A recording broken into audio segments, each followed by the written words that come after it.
আজকে ডেইলি স্টারের সম্পাদকীয় কলাম থেকে আমরা একটা ট্রান্সলেশন করব। চলুন শুরু করা যাক।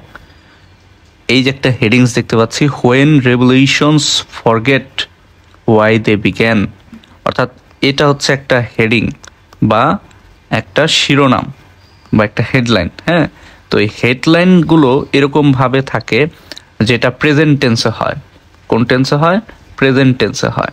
এখন হোয়েন রেভলিউশনস ফরগেট, এই যে রেভলিউশনস হয়েছে এই জন্য ফরগেট, যখন বিপ্লব ভুলে যাওয়ার মতো অবস্থায় চলে গেছে যেন তারা আবার শুরু করলো, Y they began.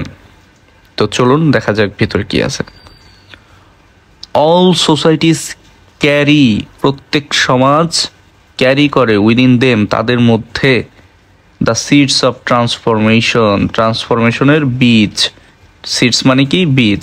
All society অর্থাৎ প্রত্যেক সমাজ তাদের মধ্যে পরিবর্তনের বীজ লুকিয়ে রাখে। ক্যারি উইদিন দেম, ক্যারি বলতে এখানে বোঝানো হয়েছে লুকিয়ে রাখা। ঠিক আছে, all societies carry within them, within তাদের মধ্যে, দ্য সিডস অফ ট্রান্সফরমেশন, তাদের মধ্যে পরিবর্তনের বীজ লুকিয়ে রেখেছে। Like tectonic plates beneath the earth surface, মানে টেকটনিক প্লেট যে আছে পৃথিবী পৃষ্ঠের নিচে সেটার মতো। তো লাইক টেকটনিক প্লেটস, এখানে দেখেন বিনিথ শব্দটা যুক্ত হয়েছে, এটা একটা প্রিপোজিশন। এটা একটা কি? প্রিপোজিশন। বিনিথ মানে কি? একটা প্রিপোজিশন। বিনিথ মানে কোনো কিছুর নিচে লাগানো অবস্থায় থাকে। তো টেকটনিক প্লেটটা তো আর্থ সারফেসের নিচে লাগানো অবস্থায় থাকে।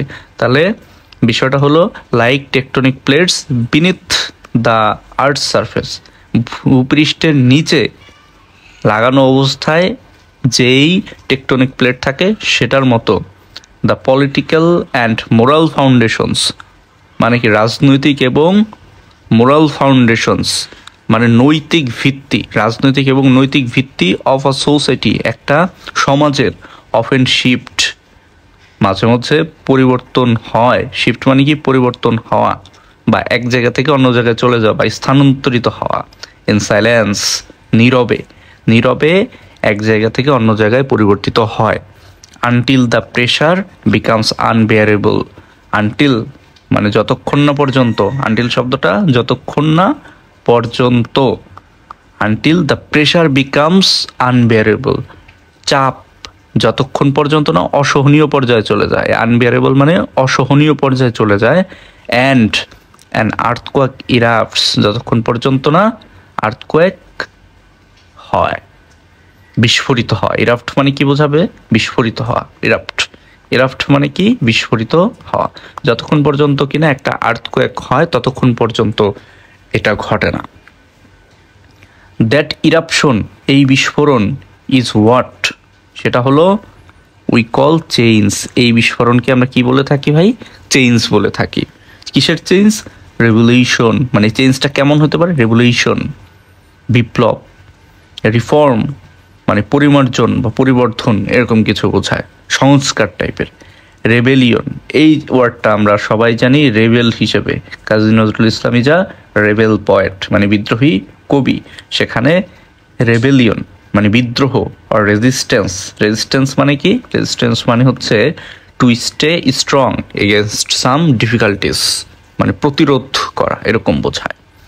সুতরাং এই ওয়ার্ডটার অর্থ এরকম দাঁড়ায়, দ্যাট ইরাপশন, এই বিস্ফোরণকে আমরা কি বলি? চেঞ্জ বলে থাকি। চেঞ্জটা হবে একটা বিপ্লব, এই চেঞ্জটা। রিফর্ম সংস্কার, রেবেলিয়ন মানে বিদ্রোহ, অর রেজিস্ট্যান্স মানে পুনর্গঠন হতে পারে। In the face of injustice, এই যে in the face of injustice, in the ফেসের অর্থটা একটু পরে দিতে হবে। ইনজাস্টিস মানে কি? অন্যায়। দ্য অ্যারোগেন্স অফ রুলার্স, শাসকদের ঔদ্ধত্যতা। অর ইনস্টিটিউশনাল ডিকেই, ডিকেই মানে কি? ডিকেই মানে হচ্ছে পচন ধরে যাওয়া, পচন ধরে যাওয়া। ঠিক আছে, ইনস্টিটিউশনাল ডিকে মানে হচ্ছে প্রাতিষ্ঠানিক পচন। সোসাইটিস রেসপন্ড, অর্থাৎ এই সময় এসে সোসাইটি বা সমাজ প্রতিক্রিয়া জানায় উইথ ফোর্সফুল মোশন, তার যত শক্তি আছে বা সামাজিক যেই প্রেশার গ্রুপ আছে তারা প্রতিক্রিয়া জানায় তাদের সর্বশক্তি নিয়ে, দু হাত উজাড় করে, এরকম বোঝাইছে। That means in the face of injustice, অর্থাৎ এখানে বিষয়টা এভাবে দিতে হবে, ইনজাস্টিস অন্যায়, শাসকদের উদ্ধততা এবং ইনস্টিটিউশনাল ডিকে মানে প্রাতিষ্ঠানিক পচন ধরে যায় এই মুহূর্তে, অর্থাৎ এই সময়ে societies respond with forceful motion, তাদের সর্বশক্তি নিয়ে তারা রেসপন্ড করে, প্রতিক্রিয়া জানায়। ডিম্যান্ডিং রিঅ্যালাইনমেন্ট, এই যে পুনর্গঠনের ডিমান্ড জানায়, দাবি জানায়। বাট কিন্তু, এই যে কিন্তু দাবি জানায়, কিন্তু কি ঘটে, এখন বিপরীত কিছু আমরা পাবো। হিস্ট্রি অফেন্স looks upon this ruptures not as roads to redemption. Redemption মানে কি? মুক্তি। কিন্তু এটার মানেটা এরকম দাঁড়াবে যে কিন্তু ইতিহাস লুকস আপন দিস রাপ্টার্স, এই যে লুকস আপন অর্থ কি? লুকস আপন মানে কি? যে দেখা কোনো কিছু বা কোনো কিছু হওয়া বা ঘটা। But history often looks upon this ruptures not as roads of redemption. এই পথকে বা এই ওয়েটাকে বা এই জিনিসগুলোকে হিস্ট্রি অনেক সময় মুক্তির পথ হিসেবে দেখে না, but as repetitive cycles of hope. কিন্তু বা বরং কি হিসেবে দেখে? এখানে বাটটার রেদার হিসেবে ব্যবহৃত হয়েছে। Rather as a repetitive cycle of hope, আশার পুনরাবৃত্তি, টার্ন টু ডিসপেয়ার, হতাশায় পরিণত হয়। সুতরাং এটাই ছিল আমাদের আজকের ট্রান্সলেশন। যদি এরকম ভিডিও আপনারা আরও দেখতে চান তাহলে অবশ্যই আমাদের এই ভিডিও বা চ্যানেলটিকে সাবস্ক্রাইব করবেন এবং পরবর্তীতে আরও এরকম ভিডিও যদি আপনারা চান অবশ্যই জানাবেন।